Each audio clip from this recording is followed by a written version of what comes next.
ตรการชาตรการวิทยามุ่งพัฒนาอบรมบ่มนิสัยอีกทั้งทางกายและทางใจระเบียบวินัยคงไว้ตลอดกาลการศึกษากีฬาความสามัคคีล้วนเป็นสิ่งที่เราต้องค้นคว้ายามเรียนยามเล่นเป็นเวลา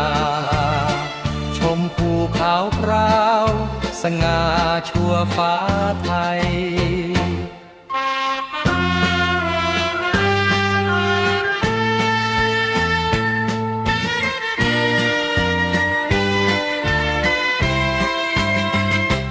ชาตรการชาตรการวิทยามุ่งพัฒนาอบรมบ่มนิสัย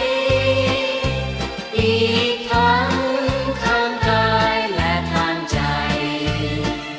ระเบียบวินัยคงไว้ตลอดกาลการศึกษากีฬาความสามัคคีล้วนเป็นสิ่งที่เราต้องค้นคว้า